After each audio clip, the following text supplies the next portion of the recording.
Então, continuando aqui com o modelo de renda permanente, a gente tem que o consumo vai depender da renda permanente através de uma proporção K. O consumo corrente vai impactar, de certa forma, o nível de consumo no período T? Vai impactar, mas ele não vai ser o principal fator. O principal fator é a renda permanente. Ele vai impactar, de certa forma, de algum modo, porque ele vai mexer na renda transitória. Isso vai impactar na sua renda permanente e vai influenciar no consumo. Mas o consumo no período corrente é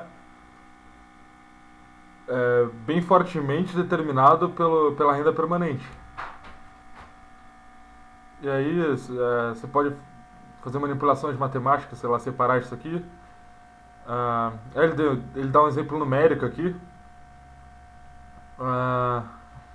Os exercícios numéricos meio que a gente tem na lista já, né? E aí, a ideia é a seguinte: a hipótese de renda permanente explica a relação estável de longo prazo entre consumo e renda, e não proporcional, de curto prazo. Então, você tem que existe uma relação de consumo e renda proporcional no longo prazo. Se você pegar aqui e você tirar a propensão média a consumir, você vai chegar nesse resultado aqui. Só que no longo prazo, a renda corrente, como ela é a renda transitória, que é a renda corrente subtraído da renda permanente do período anterior, vai ser igual a zero. Porque vai ter erros para cima, erros para baixo. Digamos assim, que na média, a renda transitória vai ser igual a zero a longo prazo. Porque às vezes, às vezes a renda transitória vai ser maior que a renda permanente. Porque às vezes ela vai ser menor. Às vezes ela vai ser um pouco maior, às vezes vai ser um pouco menor, às vezes vai ser muito maior, às vezes vai ser muito menor. E aí ela vai se compensar. E aí na média a renda transitória vai ser igual. Isso aqui vai ser igual a isso aqui. A renda corrente, na média, vai ser igual à renda permanente do período anterior. No longo prazo.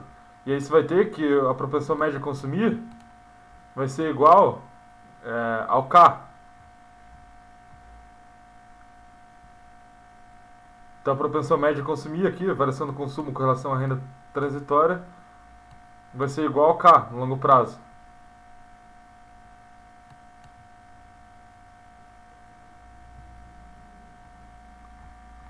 É por isso que a hipótese de renda permanente explica uma relação estável de longo prazo entre consumo e renda. Uma relação constante. E no curto prazo vai ter o seguinte: no curto prazo, se você observar aqui, se isso aqui que está embaixo da fração ser maior do que a renda esperada do período anterior, você vai ter que a propensão média a consumir vai ser menor. Isso acontece pelo seguinte fato, e do contrário também, se isso aqui for menor do que a renda esperada do período anterior, você vai ter que a propensão média a consumir vai ser maior. E por que isso acontece? Isso acontece pelo seguinte: o seu nível de consumo é determinado pela sua renda permanente, não pela renda corrente. Então, se a sua renda corrente aumentar, você não vai aumentar tanto assim o seu consumo. Por quê? Porque você baseia o seu consumo com base na sua renda permanente. Então, a sua propensão média a consumir não vai ser tão alta, porque você vai ter uma renda corrente que foi muito alta, mas a sua renda permanente não foi tão alta, então seu nível de consumo não vai ser tão alto, então sua propensão média a consumir não vai ser tão alta. E do contrário, isso pode fazer o raciocínio inverso. Então aqui tem essa explicação. E a propensão marginal a consumir, se você derivar a função com relação ao produto,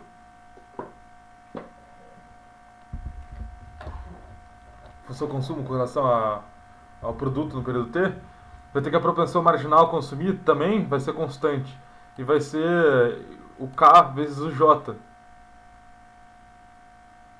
Então, o fator de ajuste do consumo, a renda permanente, e o fator de ajuste da renda transitória, a renda permanente, que são esses dois aqui, ó. Tá vendo? J é o fator de ajuste. Não, peraí, cadê? J é o fator de ajuste da renda transitória e renda permanente. Então o J é importante para explicar a propensão marginal a consumir, e o K, que é a proporção entre a renda permanente quanto que a renda permanente impacta no consumo, também é importante para explicar a propensão marginal a consumir.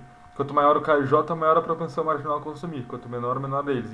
E também a propensão marginal a consumir é constante. Porque esses dois elementos são constantes. Então, a propensão marginal a consumir é uma parcela que será adicionada ao consumo fruto da variação da renda corrente.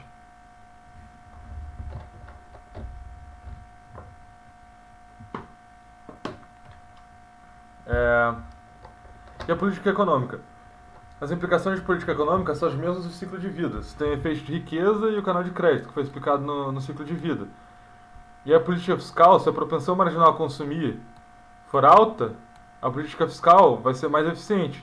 Se a propensão marginal a consumir for baixa, se tiver uma política fiscal, não vai ser tão eficiente assim para a economia, para aumentar o nível de consumo.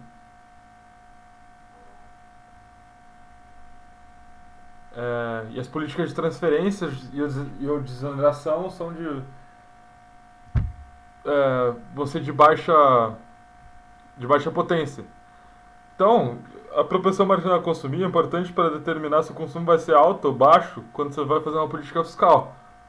A política fiscal vai ser eficiente quando a propensão marginal a consumir, ou seja, o K multiplicado pelo J for elevado. A propensão marginal a consumir vai ser maior e a política fiscal vai ser mais efetiva. Aqui tinha um exemplo numérico. E já entre expectativas racionais. Modelo de expectativas racionais, eu vou pausar o vídeo de novo para não ficar muito longo.